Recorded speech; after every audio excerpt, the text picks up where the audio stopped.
in the air. Joy is everywhere, it's Christmas.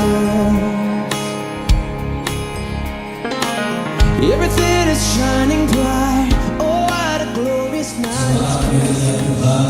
Jemaat yang dikasihi, ibadah raya pagi hari ini kita lakukan yang mengakhir. Pertolongan kita datang dari Tuhan, pencipta langit dan bumi serta segala isinya. Tuhan setia, Dia tidak pernah meninggalkan perbuatan kami. Turunlah atas kita sekalian kasih karunia dan damai sejahtera dari Allah Bapa, Allah Anak dan Allah Roh Kudus dalam ibadah raya pagi hari ini. Kami menyambut sukacita Tuhan yang mengalir dalam diri.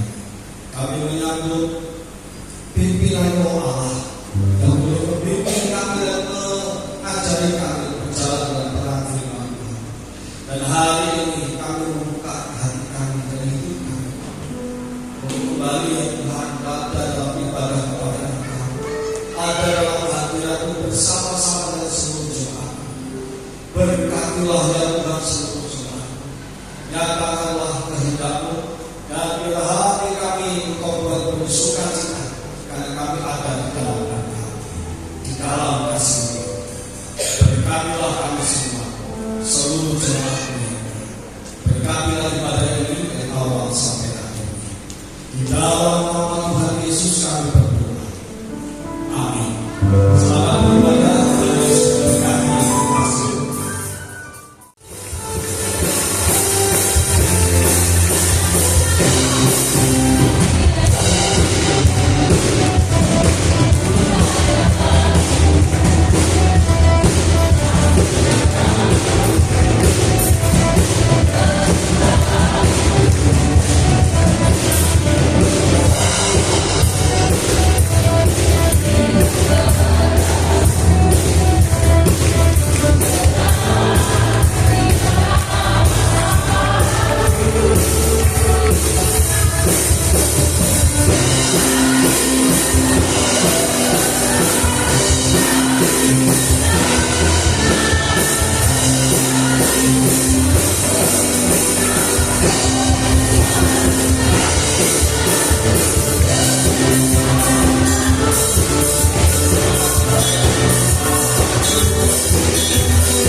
diisi oleh firman yang berkuasa yang hidup, firman yang tidak kembali dengan sia-sia, firman yang akan terlaksana, firman yang berasal dari mulut Allah. Oleh karena itu, berkatilah pemberitaan firman Rabi hamba memberkati seluruh jemaat Tuhan, dan kau menolak konvensi kuasa dengan muslimnya di dalam nama Tuhan Yesus Kristus.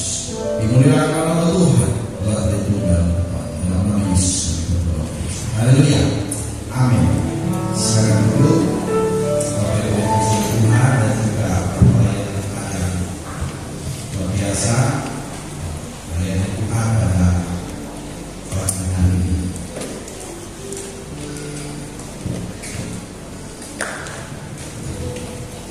Puji Tuhan. Selamat pagi, shalom. Sekali lagi shalom. Saya yakin di bulan Natal kita boleh menghayati, memakai kelahiran Kristus ya. Bukan berarti bulan yang lain kurang bermakna, tetapi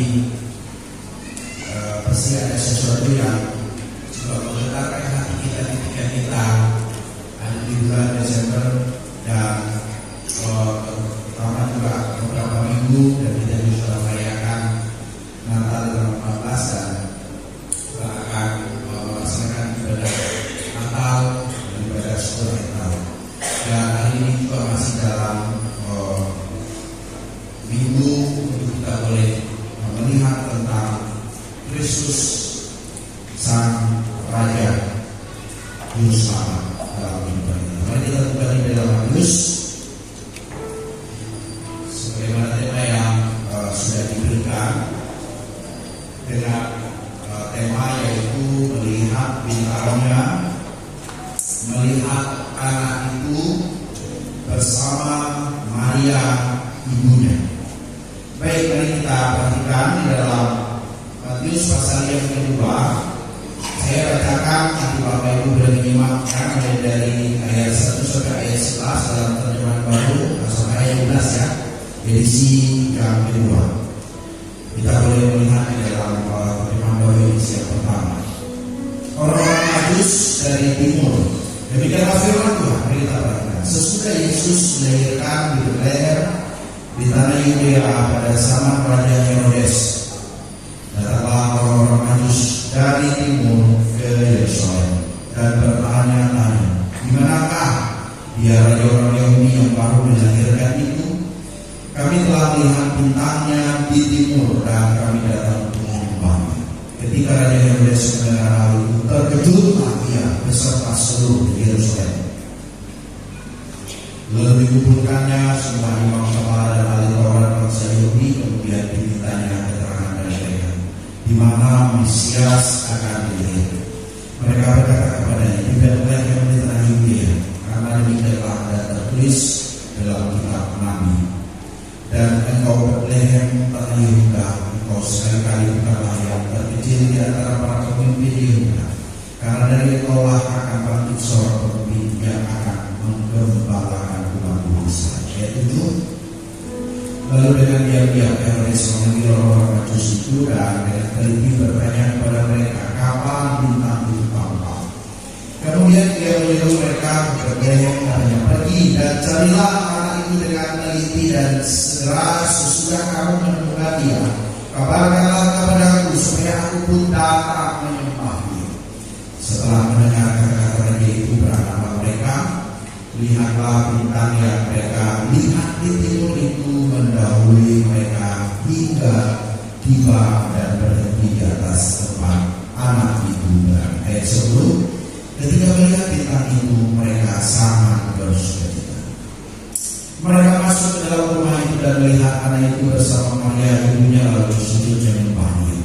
Mereka pun membuka tempat harta bendanya dan mempersembahkan persembahan kepadanya, yaitu emas, dupa dan mur. Ayat 12. Setelah diperingatkan dalam mimpi supaya jangan kembali kepada Herodes, pulanglah mereka ke negerinya melalui jalan. Tentunya ayat-ayat ini sudah kemudian diberikan pula di pendengaran kita. Dan kalau kita baca ini, kita selalu ingat kepada peristiwa Natal. Dan hari ini tema kita itu dalam penekanan melihat bintangnya. Ya, itu tadi ada di dalam lihat yang kedua, dan juga melihat anak itu bersama Maria ibunya di dalam ayat ke-11. Dan bagian ini menekankan secara khusus tentang kisah orang-orang Majus yang datang dari timur, ya, dari Yerusalem untuk mencari, ya, raja orang Yahudi itu. Dan kita melihat peristiwa-peristiwa ayat demi ayat ini. Saya mengawali dengan ada satu tulisan. Apakah otoritas dalam kehidupan Anda? Kita bertanya, ya, keegoisan Anda, nafsu Anda, tega makan Anda, atau apakah Anda sudah membawanya pada Kristus dan berkata, Tuhan, Engkau yang memiliki otoritas dalam hidupku. Nah, ini satu statement di mana membawa setiap orang untuk berefleksi bahwa Kristus haruslah yang menjadi pusat dalam kehidupan. Haruslah setiap orang itu mengarahkan pandangannya kepada Kristus yang sudah dalam itu. Demikianlah kalau kita melihat peristiwa di mana sesudah Yesus dilahirkan di Bethlehem, di tanah Yudea pada zaman Raja Herodes. Kemudian datanglah orang-orang Majus dari timur ke Yerusalem karena mereka melihat bintangnya di timur. Tentunya banyak pendapat dan perdebatan tentang masalah bintangnya, modelnya dan lain sebagainya. Tetapi saya tidak membahas, namun ada narasi yang ada di dalam bagian firman Tuhan itu, di mana narasi itu dikatakan di sana kami telah melihat bintangnya di timur dan kami datang untuk menyembah Dia. Jadi terdapat penekanan bahwa melalui bintangnya yang besar itu yang menunjukkan di mana Kristus yang lahir. Jadi melalui bintangnya dikatakan sebagai sarana yang bagi Allah tentunya untuk membawa, untuk menuntun orang-orang Majus kepada raja orang Yahudi yang mereka ketahui, untuk menuntun dan membawa mereka sehingga mereka menemukan Yesus. Dan pasti dalam sekali makna yang bisa kita renungkan. Maka ada istilah itu ciptaan menuntun seseorang itu kepada Sang Pencipta, dan Allah itu memperkenalkan dirinya melalui juga ciptaan, sehingga ketika kita melihat ciptaan Tuhan, kita tahu bahwa Tuhan ada, Tuhan yang menciptakannya. Demikian kalau kita melihat bagaimana orang bijaksana, orang-orang Majus yang juga kemungkinan meninggal dengan perbuatan mereka yang melihat bintang yang tentunya berbeda, dan mereka mengetahui yang tentang Yesus atau raja orang Yahudi yang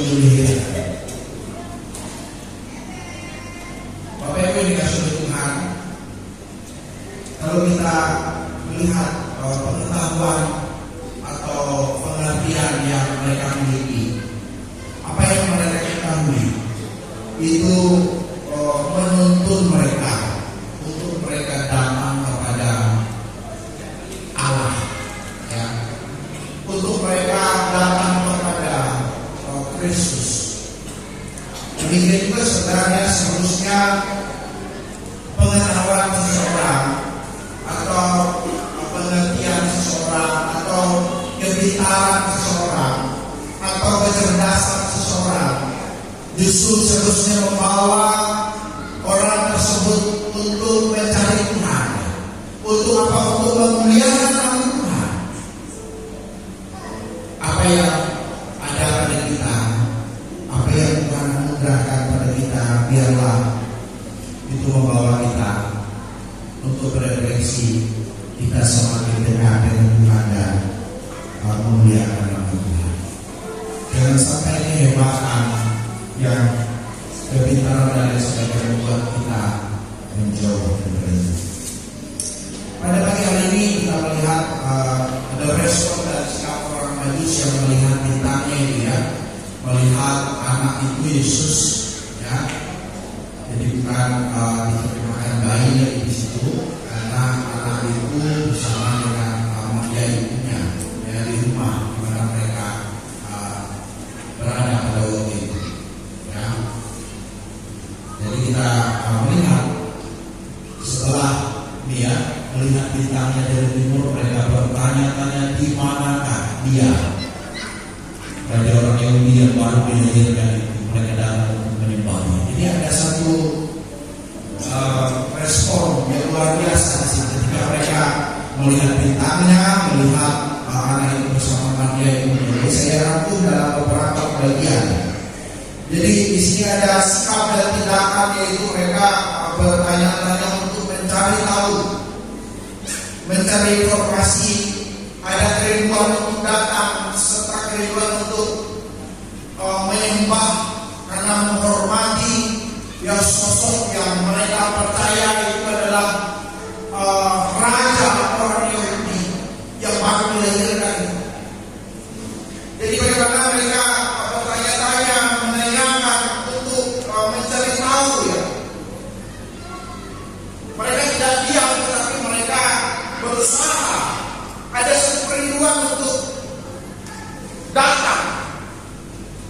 Belum kalau kita bayangkan perjalanan yang masih jauh gitu. Belum ada pesawat jauh gitu. Kalau pesawatnya sebentar saja, sama. Jadi kita harus berangkat. Tetapi secara lahiriah juga pasti melelahkan perjalanan dari pintu ke Yerusalem. Mereka menempuh ribuan kilometer untuk menjumpai Yesus. Jadi kalau kita melihat memang orang-orang Majus yang menggambarkan perwakilan dari orang-orang yang di luar umat Tuhan, ya. Di luar orang-orang yang ada di dalam perjanjian, bukan umat Israel, tetapi mereka yang adalah menggambarkan perwakilan pencarian iman dari orang-orang yang sungguh-sungguh, ya, orang-orang yang tulus, yang sekalipun mereka adalah orang-orang yang berada di luar umat Tuhan, tetapi sungguh ada sikap dan respon yang luar biasa. Berbeda kalau kita melihat di sana ada ahli Taurat, ya, yang kita baca tadi itu, lalu imam. Bagaimana mereka ditanya oleh Herodes, dan mereka melihat di dalam kitab Mika itu, dan mereka mengetahui, dan mereka menyampaikan kepada Raja Herodes. Mereka tahu, mereka punya pengetahuan dan pemahaman itu, tetapi beda responnya. Kalau mau dikatakan tidak ada ketahuan, sekalipun mereka mengerti kebenaran. Kalau Herodes lebih bisa belajar bagaimana dia pura-pura, lalu nanti bisa tahu, ya, kalau harus dikasih tahu, ternyata kembali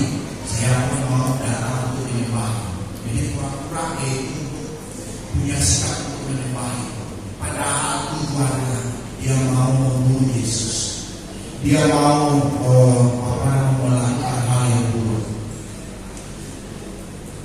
Matius memperlihatkan respon yang berbeda-beda ketika Kristus lahir.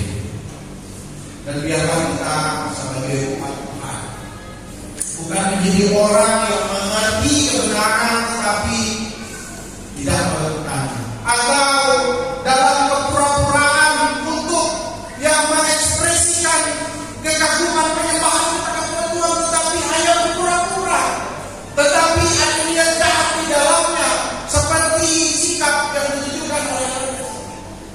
Namun biarlah seperti respon dalam pencarian yang bersih dan tulus dan sungguh-sungguhnya orang Majus ini, dan kita boleh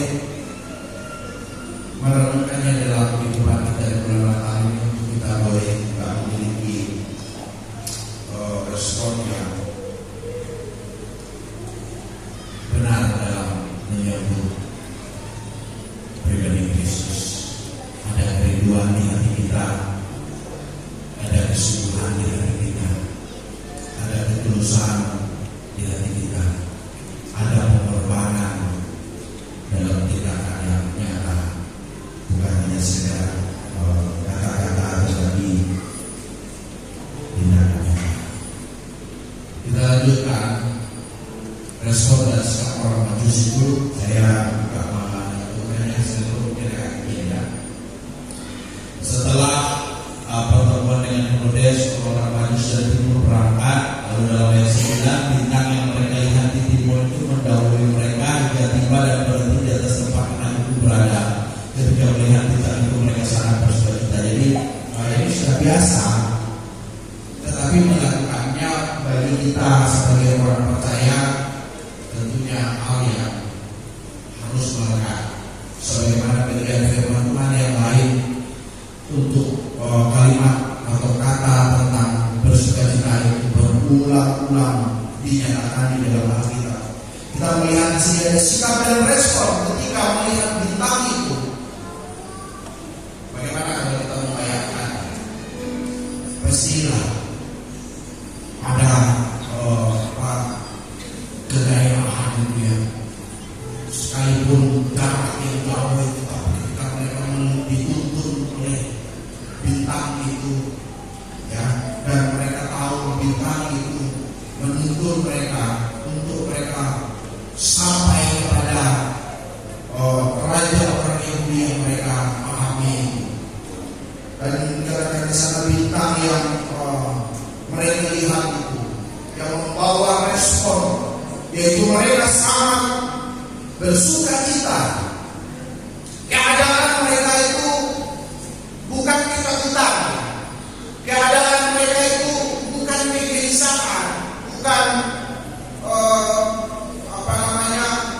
sesuatu yang negatif, bukan sesuatu yang buruk, tidak ditunjukkan di dalam bagian itu, tetapi keadaan bersukacita. Dan sukacita ini sebenarnya sukacita besar, karena melihat bintang itu, dan ketika mereka sampai di tempat itu sangat bersukacita mereka, luar biasa. Jadi ini pengalaman orang Majus, tetapi kita akan merefleksikannya di dalam kehidupan beriman orang percaya, untuk kita boleh menikmati relasi dengan Tuhan di dalam Yesus Kristus. Semangat rohaninya itu, kerinduan akan Kristusnya, sukacita di dalam hadiratnya, sukacita yang dalam tuntunannya, untuk terus menikmati persekutuan yang indah dengan Kristus yang ada berusaha dalam hidup kita. Dia yang adalah Raja Pemasih Tunggal dalam hidup kita, sehingga kehidupan yang bersukacita itu boleh direfleksikan dalam kehidupan jemaat Tuhan. Kita lihat yang berikutnya, ada respon dan sikap orang Majus. Mereka masuk ke dalam rumah itu dan melihat anak itu bersama Maria ibunya, lalu sujud menyembahnya. Mereka pun membuka tempat harta bendanya dan mempersembahkan persembahan kepadanya, kepada Yesus, ya, yaitu emas, minyak, atau juga dalam terjemahan baru di sini kedua dupa dan juga emas. Jadi respon yang ditunjukkan dalam bagian ini ketika mereka berjumpa dengan Kristus, ketika mereka dituntun dalam pencarian mereka sehingga sampai kepada tujuan itu. Maka luar biasa ayat yang kita baca ini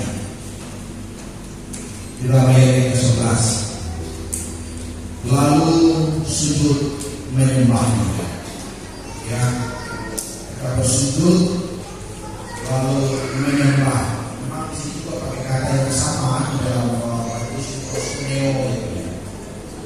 Proskuneo menyembah dengan bersujud, dan bersujud ini sebagai ungkapan memang rasa hormat. Dan juga dalam perspektif Matius itu proskuneo itu dipakai untuk penyembahan kepada Allah, penyembahan kepada Kristus. Namun sikap yang ditunjukkan oleh orang-orang Majus bagaimana mereka mengungkapkan rasa hormat mereka yang kepada Nabi orang Yahudi, terdapat yang dikatakan bersujud menyembah. Luar biasa, ya. Dan tentunya dihubungkan dengan kehidupan orang percaya, kita pun diajar menjadi penyembah sejati. Dan penyembahan itu bukan di gereja saja, tetapi dalam seluruh aspek kehidupan kita. Dalam nafas yang Allah anugerahkan itu kita menjadi penyembah Allah. Bukan hanya momen di mana kita datang untuk beribadah dalam ibadah raya, tetapi dalam relasi pribadi. Kita lihat dikatakan di sana mereka pun membuka tempat harta bendanya. Ya, ini biasa kita dengar, ya. Mereka membuka tempat harta bendanya, ya, kotak-kotak harta yang mereka bawa itu, dan mereka mempersembahkan yang mereka membawa itu, lalu mempersembahkan persembahan itu sebagai pemberian kepada Kristus, yaitu dari emas, minyak, dan jelaslah bahwa mereka datang memang tidak dengan apa. Mereka datang untuk mempersembahkan persembahan yang berharga ini, persembahan yang mahal ini, karena masa itu memang emas, minyak, dan mur menjadi bagian harta yang berharga, ya. Dan mereka memiliki kerelaan untuk mempersembahkan kepadanya. Emas juga bisa menjadi lambang dari lambang kekayaan. Dan kita tahu bahwa semua yang kita miliki itu adalah bersumber dari Allah dan seharusnya dipergunakan untuk kemuliaan nama Tuhan. Kalau para penafsir, para penelitian kitab, ya, baik penafsir kuno bukan menggunakannya sebagai simbol pengakuan akan Yesus sebagai raja, ya, emas adalah persembahan untuk seorang raja. Ya, tentunya yang ditekankan adalah bagaimana kerelaan mereka, bagaimana sikap mereka untuk memberi sesuatu yang berharga, yang bernilai. Misalnya minyak, kalau dalam baru edisi kedua menggunakan dupa. Kita melihat catatan itu, minyak ini kan merupakan bubuk yang bernilai, yang bau harum yang dihasilkan dari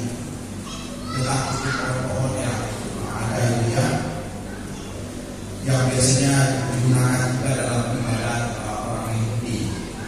Itu bisa dilihat dari dalam penjelasan. Maka kemudian yang juga mengelompokkan penyembahan kepada Allah. Bagaimana orang berrelasi kepada Tuhan. Persembahan yang berbau di hadapan Allah, yaitu mempersembahkan yang terbaik. Pada dalam doa itu mempersembahkan hidup bagi kemuliaan Tuhan.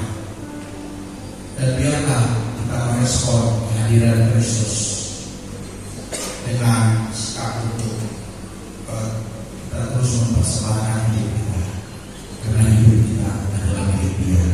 Dia yang mempunyai kehidupan. Bapak Ibu yang dikasihi oleh Tuhan, mulia merupakan juga rempah-rempah, ya, ada getah berwarna merah tua yang rasanya katanya pahit dan baunya sangat kuat dan berkhasiat untuk bahan obat yang digunakan juga untuk bahan baku wangian dan balsam yang tentunya kalau berbicara tentang harganya mahal. Dan dalam persembahan yang diberikan kepada Kristus itu adalah sesuatu yang bernilai. Tetapi juga terlihat jika dimaknai sebagai ada satu respon sikap, ada satu harga yang harus dibayar dalam pengiringan Tuhan. Ada sesuatu yang dikerjakan untuk mempersembahkan sesuatu yang terbaik bagi Tuhan. Saya mengutip ada satu pernyataan dari Peter. Penyembahan kita harus diarahkan pada satu pribadi yang memegang dunia di tangannya. Atau ini kita sangat setuju. Ya, sehingga sikap itu dinyatakan bahwa kita menyembah Dia dan mengerahkan pandangan kita kepada Kristus.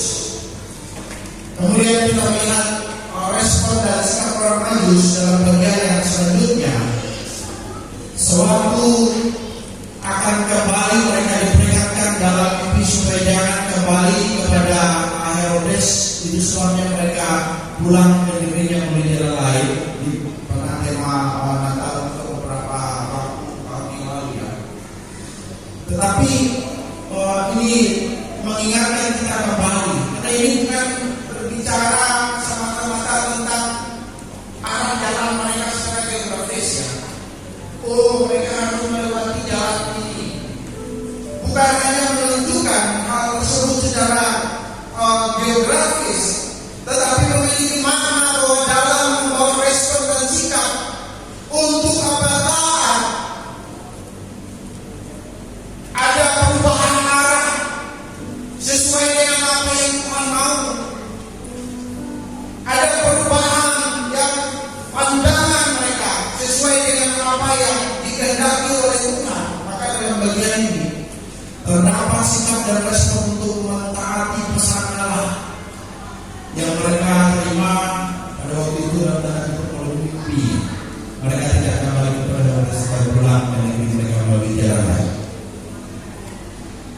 Jadi ada satu penegasan dalam bagian ini, yaitu sikap ketaatan yang mau mengutamakan maksud Tuhan, yang mau mengutamakan kehendak Tuhan, yang mau menyelaraskan langkahnya pada apa yang Tuhan kehendaki, bukan apa yang kita kehendaki, tetapi apa yang Tuhan kehendaki. Oleh sebab itu, di bulan Natal ini kembali kita merenungkan untuk kita juga menjadi orang-orang percaya yang beriman kepada Kristus, sehingga ada satu sikap pengunduran diri untuk melangkah pada tuntunan Tuhan dan hidup di dalam kehendak Tuhan atau firman Tuhan. Oleh karena itu, Bapak Ibu yang dikasihi Tuhan, pada pagi hari ini melalui pengalaman yang dinyatakan di dalam perspektif Matius tentang respon yang ditunjukkan oleh orang-orang Majus dari Timur, Biar sebagai umat beriman kita boleh merefleksikannya dalam hidup kita. Bagaimana sikap kita menyambut Kristus? Bagaimana kerinduan kita dalam berkasih dengan Tuhan? Bagaimana respon kita untuk kita boleh menikmati sukacita yang dianugerahkan, sukacita yang berasal dari Roh Kudus, sukacita yang berasal dari Roh Allah, ketika kita mengizinkan Roh Kudus memimpin kehidupan kita, sehingga nyatalah buah roh dari dalam kehidupan kita. Dan bagaimana respon kita untuk kita boleh memuji, memuliakan nama Tuhan, untuk menyembah Tuhan, untuk mempersembahkan sesuatu yang bernilai, yang berharga. Memang kita tidak mampu menyelesaikan setiap kebutuhan kita. Jika ada masalah, ada persoalan, orang datang kepada Tuhan, Tuhan tolong, Tuhan ajarkan. Itu tidak ada sesuatu yang salah. Tetapi biarlah semangat untuk kita juga boleh datang kepada Tuhan, bukan untuk mencari berkat, tetapi untuk membawa hidup kita yang dipersembahkan kepada Tuhan. Tidak dengan tangan yang lapang kita datang kepada Tuhan, tetapi sesuatu yang berharga, yang bernilai,